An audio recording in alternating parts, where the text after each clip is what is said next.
congratulations with Josh Warrington. Considering how that fight with Mauricio Lara played out, does he feel like Warrington was avoiding him? OK，13，他的问题是我们在跟沃林顿的统一战谈判谈了很久，然后他选择了拉拉当他的对手，你觉得他是在故意躲你吗？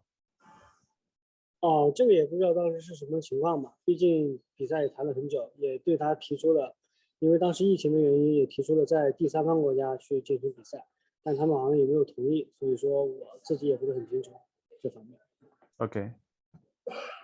Okay, I cannot assume that Warrington trying to avoid this fight, but I think the main reason is because the COVID situation is very serious back then, and everything was not possible for this fight to happen in UK.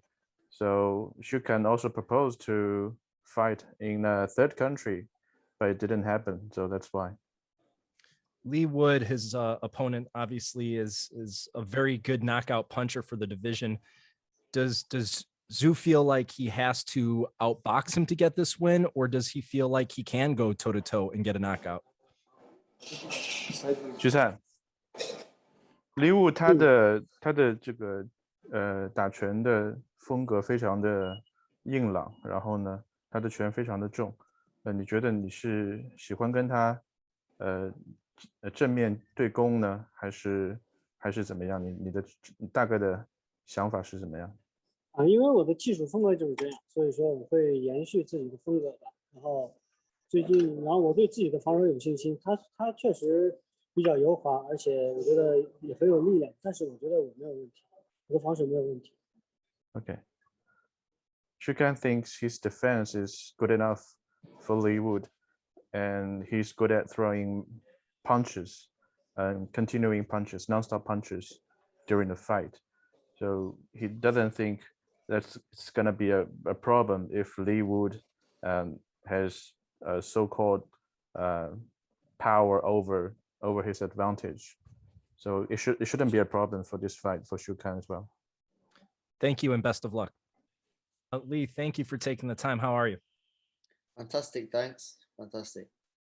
You know, you've won titles before, but having this be the WBA regular title, how is this camp compared to others, and is there that added pressure since this really is, you know, the world stage at this point? All my title fights, no matter what it's for, especially my last fight was a British title. I wanted to win that since I was very, very young. It was the first belt I held when I was about 10, 11 years old. So there's a lot of pressure on me for that fight. But what I tend to do is I take away the belt, I take away the money, I take away the status and what it's for as well. And I concentrate on my opponent. And I focus on what I need to do to beat them, what I need to do to take away their best attributes and help me get off what I'm good at as well. So it takes away the whole dynamic of something.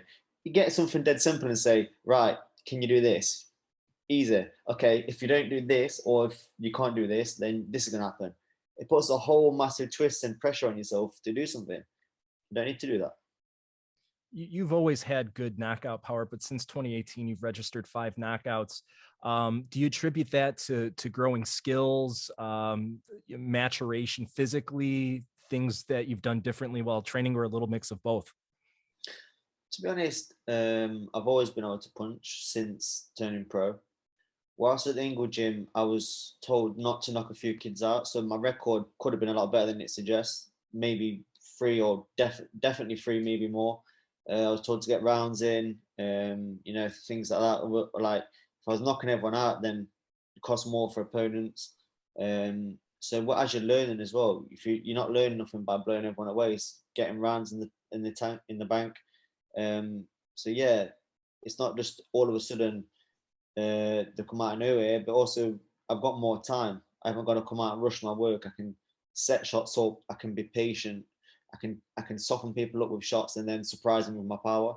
And being a pro over the distance, that's key as well. Final question for me. You've got a great team behind you. You have some great boxing minds and voices there, whether it's Ben Davison, Dave Coldwell. What are some of the important things that they've helped you either learn or improve on specifically for this fight? since moving gyms, moving training, sorry, to Ben Davison before my last fight, my whole outlook on boxing has changed. How he perceives boxing is totally different to anything I've seen before. The way he coaches is different to anything I've seen before. And I've only had about 6 weeks with him before my last fight. So I kind of had to just, I was getting told what to do and I just had to trust it. So I just went with it and pour my trust into Ben. And obviously it worked.